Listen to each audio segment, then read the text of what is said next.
Apindo kenapa langsung menyikapi ini Pak Wali? Kita bikin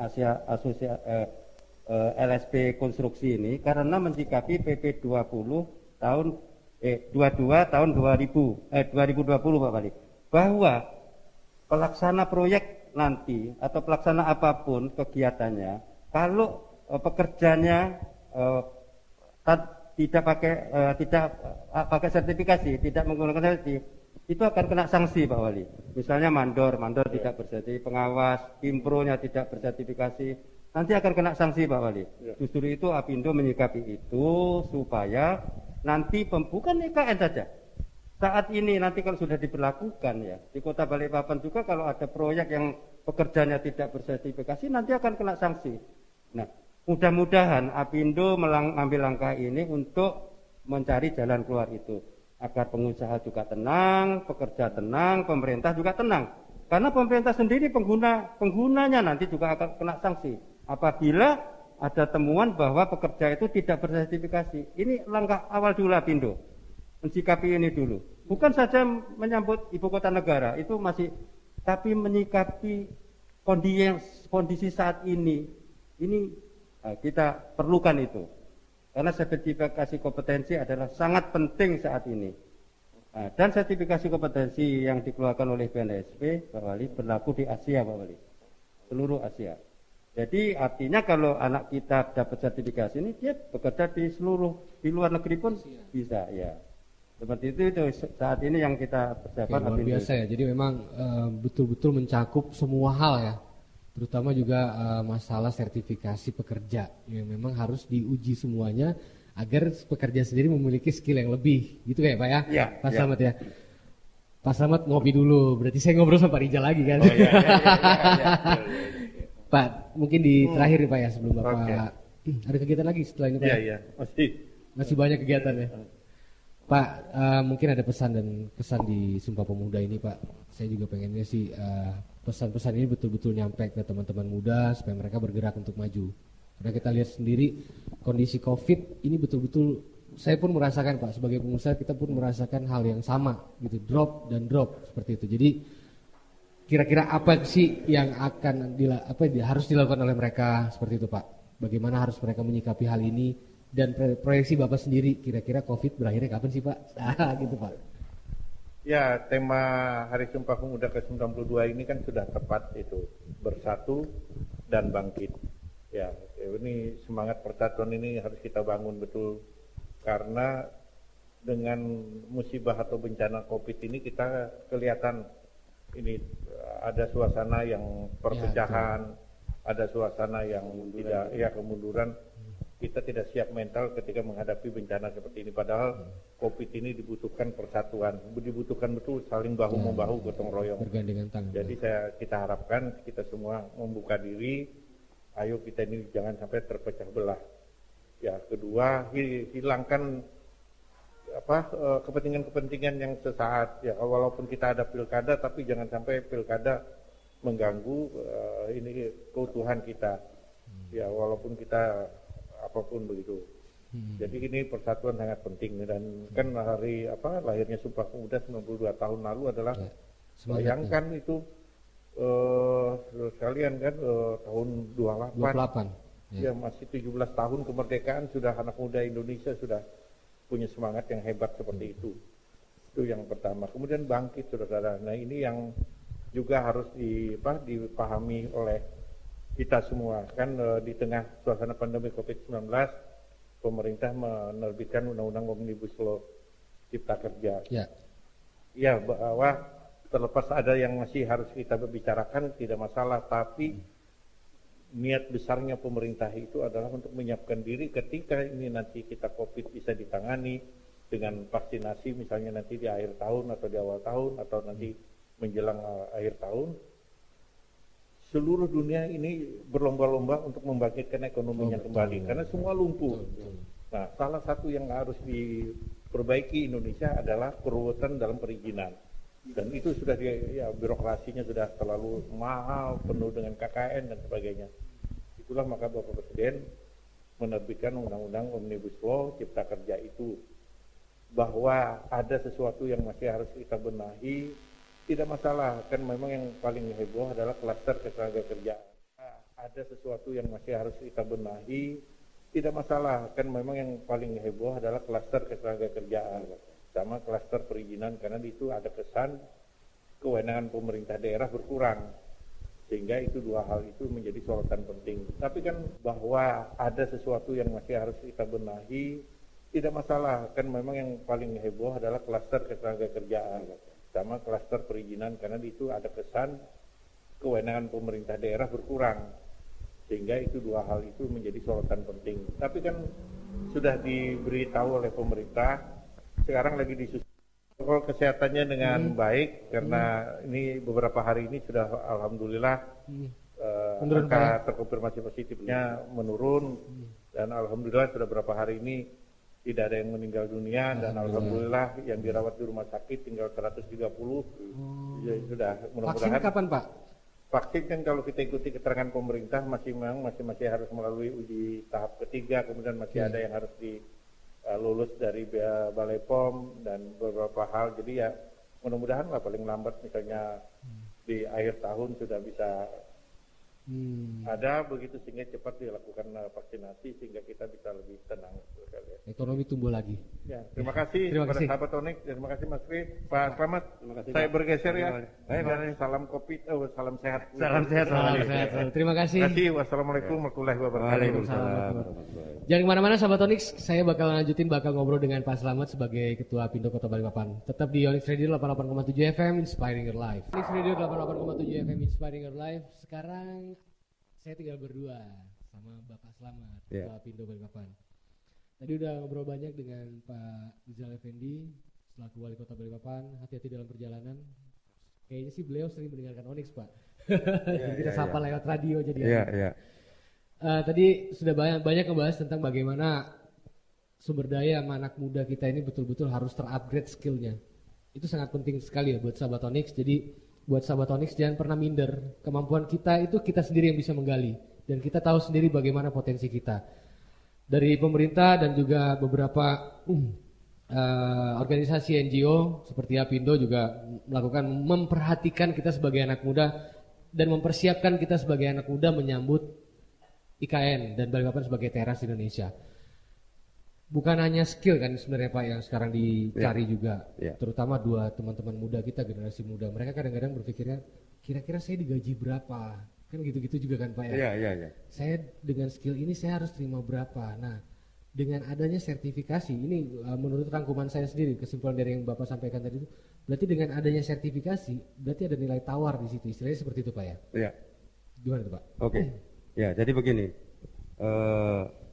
Bagi anak muda di Kalimantan Timur ya, saya selaku Ketua Apindo Kalimantan Timur sudah beberapa tahun ini memperhatikan sikap-sikap anak muda di Kalimantan Timur ini masih mempunyai gengsi yang tinggi. Suatu contoh ya, misalnya dia lulus sarjana S1, nanti bekerja di luar kesarjanaannya mereka masih punya gengsi. Di situ kekalahan kita kalau kita perhatikan.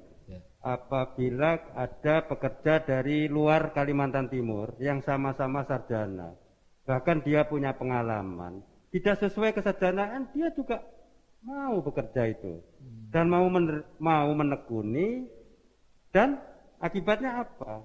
Setelah dia memang kemampuannya, keahliannya, kompetensinya dipantau oleh perusahaan, akhirnya mereka ditempatkan kepada sesuai kesarjanaannya.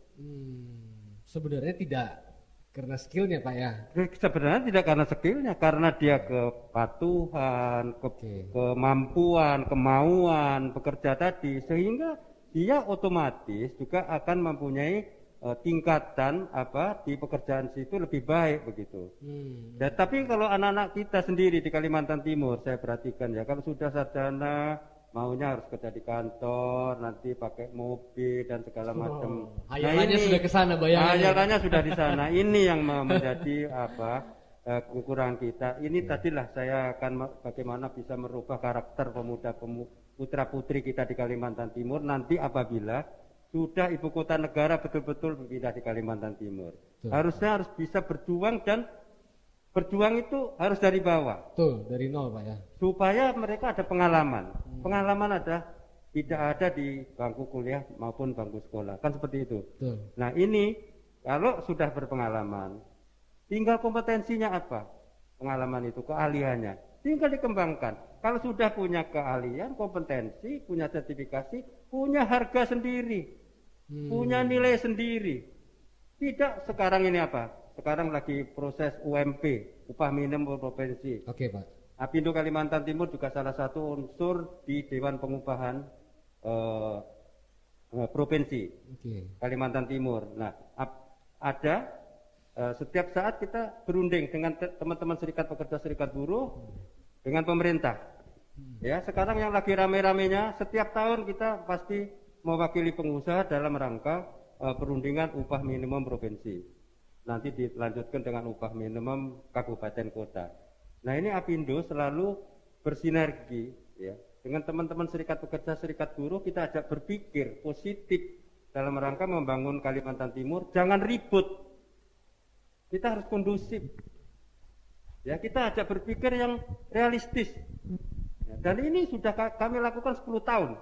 Kecuali tahun 2013 ada demo besar-besaran, karena itu memang secara nasional. Ya. Kalimantan Timur naik 48% ketika itu gubernurnya Pak Awang Faruk. Ya. Ya. Tapi itu ya sudah berlalu lah. Setelah itu kita stabil sudah. Perlu diketahui bahwa UMP Kalimantan Timur ini masih lebih rendah dari Jawa Timur. UMP Kalimantan Timur 2.981 sekian rupiah. Di Jawa Timur sudah 3 juta lebih. Ya kan, padahal ya kebutuhan hidup di Kalimantan itu lebih tinggi dari Jawa Timur. Ya, tetapi Apindo memberi pertimbangan kepada teman-teman serikat pekerja, serikat buruh, bahwa perusahaan atau pengusaha di Kalimantan Timur ini bukan pengusaha besar semua. Ada pengusaha kecil, menengah, dan besar. Ya, yang kita pikirkan adalah pengusaha kecilnya ini. Karena kalau UMP sudah ditetapkan oleh pemerintah, pengusaha wajib mengikuti dengan besaran UMP itu. Ya. Kalau pengusaha kecil ya harus mengikuti itu, kan berat. Nah, itu sudah diambil langkah untuk memediasi antara itu, Pak. Menjembatkan begini. 3 tahun yang lalu kami punya pemikiran Apindo bahwa kita akan menciptakan klaster upah. Oke. Jadi untuk pengusaha kecil, menengah, besar. Oke. Nah, berdasarkan apa acuannya? Kita kalau mau menentukan UMP itu acuannya adalah KHL, kebutuhan hidup layak. Kebutuhan hidup layak itu untuk UMP itu ada 60 komponen. Ya. Kita usulkan untuk klaster upah ini untuk pengusaha kecil, usul Apindo 35 komponen upah. Untuk pengusaha menengah 45 komponen upah. Untuk pengusaha besar 60 komponen tadi. Ini sudah disepakati oleh teman-teman serikat pekerja, serikat buruh. Dan ini belum terjadi di provinsi lain. Klaster ini. Di Indonesia. Klaster ini sebagai belum. Pioneer Pak ya? Ya. Pionirnya berarti ya? Ya, belum. Nah, ini sebetulnya terobosan. Di dalam undang-undang juga tidak ada mengatakan klaster itu. Tetapi di Omnibus Law ini kelihatannya ada tercantum di situ. Belum kita dalami. Berarti memilah Pak ya? Ya, jadi nanti apabila ya ini Pak Gubernur setuju mengeluarkan surat keputusan, pengusaha kecil seperti Hotel Melati tidak mungkinlah suruh bayar dengan seperti hotel bintang 5 ya. Seperti itu. Nah ini yang kita pikirkan. Gak bisa lah rumah makan begini suruh bayar dengan seperti perusahaan besar UMP-nya, ya kan? Betul. Meskipun definisi UMP adalah adalah jaring pengaman bagi pengusaha pekerja lajang di bawah 1 tahun, bukan upah bulanan. Kalau upah bulanan di dalam perusahaan itu sebetulnya memakai struktur dan skala upah di perusahaannya masing-masing. UMP ini adalah jaring pengaman sebetulnya, ya. Tetapi ini kan latah. Yang sudah bekerja di perusahaan sekian-sekian masih demo masalah UMP, ini keliru sebetulnya. Yang kalau tak mau demo adalah anak-anak pekerja yang di bawah 1 tahun di dalam perusahaan yang minta naik. Seharusnya itu. Ini agar artinya agar sebagai pengertian kita bersama. Knowledge baru lah. Ya. Pengetahuan baru kita dalam dunia. Nah ini, tadi saya teruskan klaster tadi, apabila Pak Gubernur mengeluarkan surat keputusan, nanti apa manfaatnya? Anak-anak kita yang bekerja di perusahaan yang gajinya di bawah UMP, memakai pedoman upah klaster tadi, dia bisa menjadi peserta BPJS Ketenagakerjaan maupun ke BPJS Kesehatan. Karena kepesertaan BPJS Kesehatan sekarang harus besaran UMP. Nah, perusahaan di Kalimantan Timur 2019 kemarin yang mampu membayar dengan UMP baru 59%. 40% belum mampu membayar dengan besaran UMP. 41% pekerja tadilah yang belum mendapat jaminan sosial. Ya. Ini yang Apindo pikirkan. Jangan sampai anak-anak kita bekerja sudah gaji murah, ada insiden, dia bayar sendiri. Oke. Ini yang kita pikirkan. Baik. Apa manfaat buat pengusaha? Pengusaha kecil mampu dengan bayar klaster tadi. Ya, karena kalau pengusaha tidak bayar dengan UMP, sanksi pidana. Nah, apa manfaat buat pengusaha? Kalau klaster disetujui Pak Gubernur, pengusaha kecil bayar dengan upah kecil tadi mampu, berarti dia terhindar dari pidana. Begitu aman juga lah. Menengah lebih aman. Lebih begitu. Enak cari uang ya kan Pak, lebih tenang. Seperti itu. Oke. Nah, untuk UMP 2021, kami di Kalimantan Timur ini, Apindo Kalimantan Timur ada kesepakatan tertulis dengan Serikat Pekerja Serikat Buruh di Kalimantan Timur bahwa kita harus selalu menjaga hubungan industrial dan ketenagakerjaan di Kalimantan Timur ini kondusif. Berpikir positif. Ya, itu paling penting Pak. Paling penting. Opininya. Nah ini kita mulai 2010 selalu kenaikan tidak terlalu UMP ini stabil. Ya. Untuk 2021 Permen Naker yang mengharuskan bayar UMP dengan sama dengan 2020 tanggal 26 diterbitkan. Tapi Kaltim tanggal 23 sudah memutuskan. Oke. Sama dengan apa yang diinginkan Menaker. Karena kita saling bagaimana berpikir positif dengan serikat pekerja, serikat buruh untuk membangun Kalimantan Timur ke depan yang kondusif.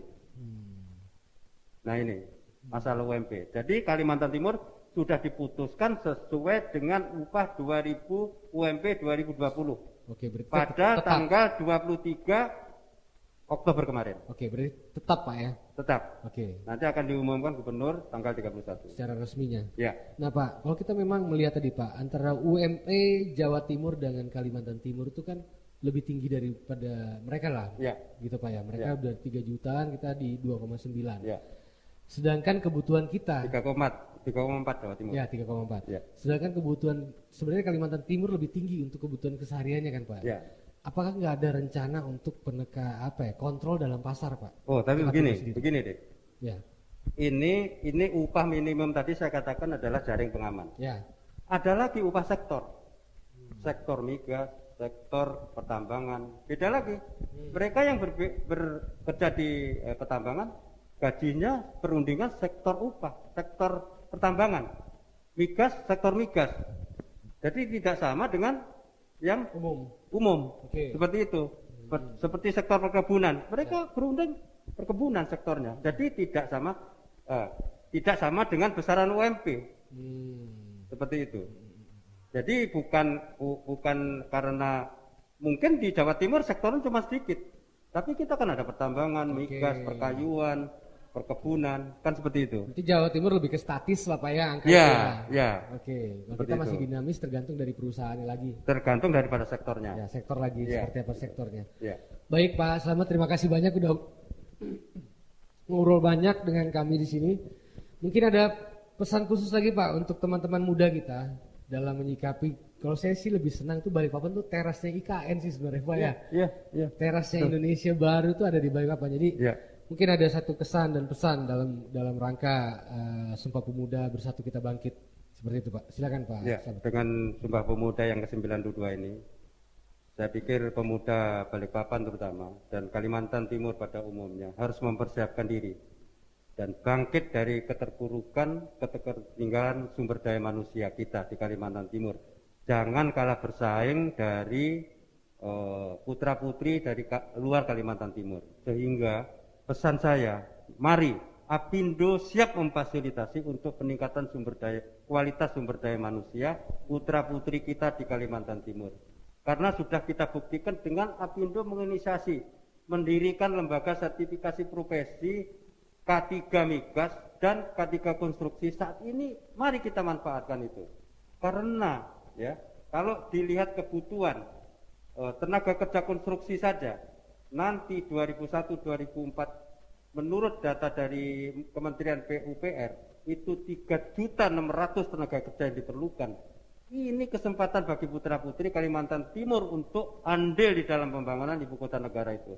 Tetapi dengan catatan harus mempersiapkan diri dan membekali diri sertifikasi keahlian dan kompetensi tadi. Karena tanpa itu kita sekali lagi katakan kita akan jadi penonton di negeri sendiri nantinya.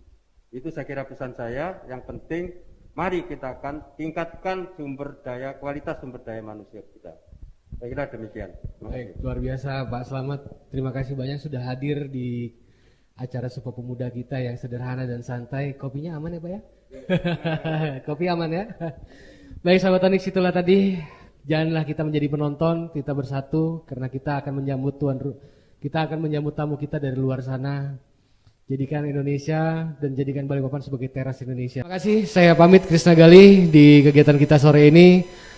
Jangan lupa subscribe channel ya guys, kemudian Facebook kita di like, di share juga, kemudian jangan lupa juga komen-komen di Instagram kita di Onyx Radio 887 FM. Krisna Gali pamit, thanks for listening and watching Onyx Radio 88,7 FM and be inspired.